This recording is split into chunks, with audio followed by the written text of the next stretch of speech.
Welcome everyone to another NASCAR Heat Evolution setup video. In this video, we are at Sonoma. That's right, the second of the Cup road courses. And we're going to take a look at it today. But before we get into the setup, let's talk a little bit about lap times. The AI at max difficulty or 105% will qualify on the pole at about a 1 minute 14.8 second lap. So just shy of a minute 15 seconds. The setup I'm showing you today will run about a minute 14.2 is about the fastest lap I've gotten. There's so much more speed there. In fact, I'm basically embarrassed to show you the example lap at the very end of this video because I just cannot get the car to handle exactly the way I want. So keep that in mind as you're running this particular setup, and I'll give you an idea of some things that I've changed that may help you out going one way or the other. First, let's take a look at the shocks, and this time I was not able to leave them at the default 10 across the board. Normally I try to leave the shocks out of it just for simplicity reasons. It's something that I don't mind messing with offline, but normally I don't give that to you guys for your setups because it's so easy to dial a car out with the shocks. You can see that the front shocks, I've got minimum 3 all around. And the reason for this is the left front bump and the right front bump are at the minimums because I wanted the car to really get the nose down going into the corner under heavy braking. So the softer shocks will definitely take care of that. Now, the reason for the rebound is I was in a perpetual search for rear grip at this track. It seemed like every time I touched the gas coming off of a corner, particularly at the beginning of the course, as you're going up the hill, I could not get enough rear grip. So I chose to reduce the left front rebound and the right front rebound down to the minimum of 3 as well. But I can tell you that the car starts to get a little bit sloppy around the track, and you'll start to feel a lot of body roll from left to right. So feel free to stiffen those up some. But again, I did that just so I could try to get all of the grip I could in the rear coming off the corner. Going to the rear shocks, the left and right side bump are again at the minimums, and that is so that I could get all of the grip I could. The rear end was squat down coming off the corner, and it definitely helps out. So, but the rebound I left at 10 to give some sort of stiffness to the chassis instead of 3s all around. So again, shocks are something you can play around with infinitely to try to get more grip, and you can see how the various ones function. Just keep in mind that in the front, the bump setting will affect corner entry under heavy braking, and at the rear, the bump setting will affect the corner exit when you're hard on the gas. Moving on to the weight settings, left side weight is 50%, so we have equal left and right side weight because we're turning left and right on the road course. Front weight is at 52.5. I really don't like running this much front weight on a road course because it really hinders the car's ability to turn. However, I wasn't left with much choice because the car just seems to be very unstable unless I do that. So I tried 52 up to 52 and a half, decided on 52 and a half. Feel free to bump this up a little bit if the car is just not stable enough for you, up around 53, and maybe that will help stabilize the car for you. Wedge at 50% even. We didn't run any wedge, but even though you probably could run a little bit, either subtracting or adding to the wedge, just to help stabilize the car a little bit, I chose not to. I chose to leave it very stable and neutral as far as that setting goes. I actually played around. This is a setting that I'm not sure makes very much of any difference at this track, but I have 4 inches, which is minimum ride height on the front, 5 inches in the rear. I was trying to see if I could do anything to help get a little bit more rear grip. If anything, I'll probably end up changing this back to 4. But I know on ovals, it can help get you a little bit of tightness into the car, and I was hoping it would help my rear grip coming off the corner. Not sure it actually did, though, so feel free to lower that to from 5 inches down to the minimum of 4. Front springs, both of them maxed out. I wanted to get all the grip I could in the front tires, and that seems to be the way to do it, at least what I've seen so far. And the other reason I wanted to use 1,200 pounds max in both front tires is to try to get some sort of stability in the car and reduce the body roll as much as I could and try to manage that. I don't like the car to flop around left and right as I go through the corners, which is particularly bad here at Sonoma because you have some really tight and technical corners. And the more the car really slides around in the corners, that's a lot of body rolling. I tried to reduce that as much as I could.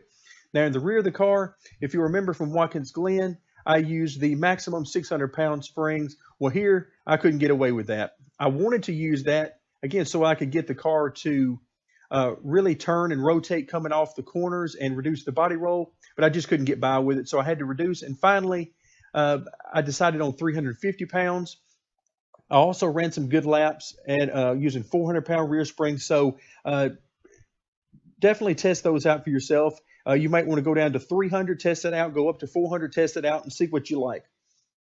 For the air pressures, the front tires I chose 28 pounds, 27 for the rears, although there's quite a bit of give there. You could go up a little bit more or down a little bit more on the front or rears.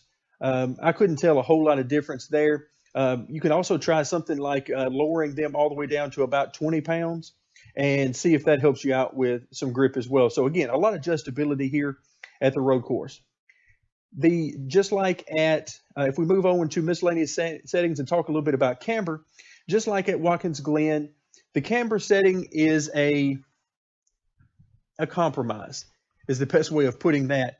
You want to use a lot of camber because it helps the car to turn and rotate through the corner and ultimately can get you through the corner quicker. However, the compromise is under heavy braking, it can make the car more unstable or pull in one direction or the other.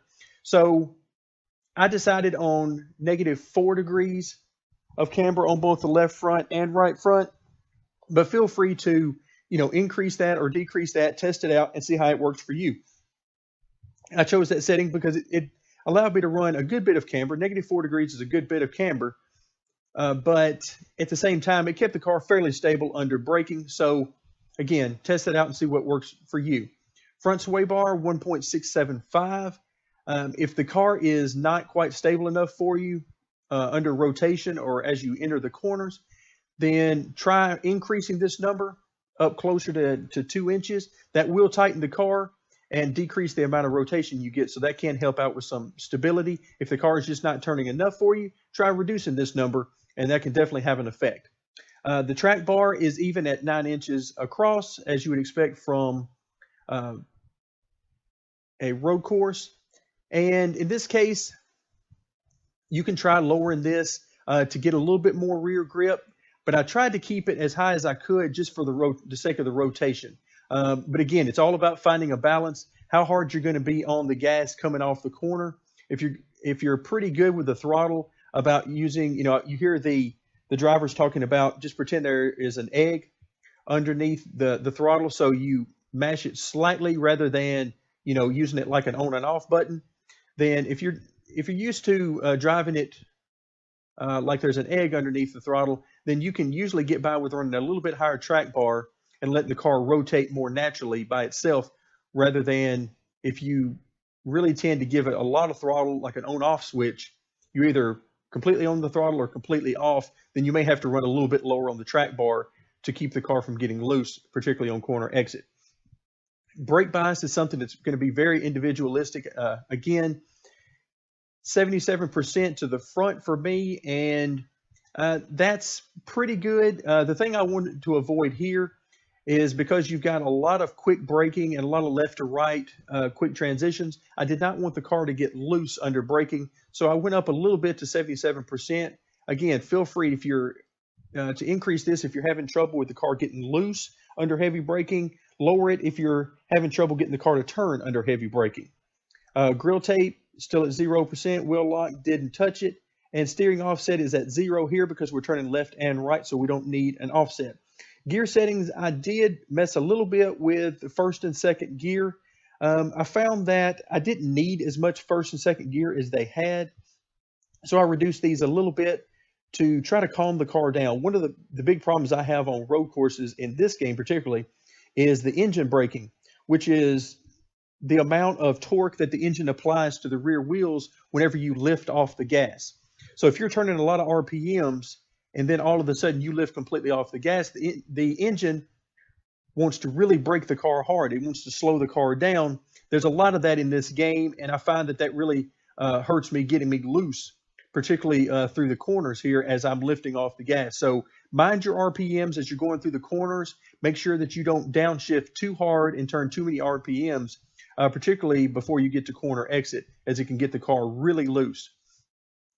So with that in mind, up next is, again, I'm almost embarrassed to show you guys this lap because it's pretty sloppy by my standards, and I'm not terribly proud of it, but at least it'll give you an idea of the speeds I was running at different parts of the track. So again, the lap is a 1 minute 14.2 second lap, and stay tuned for more NASCAR Heat Evolution.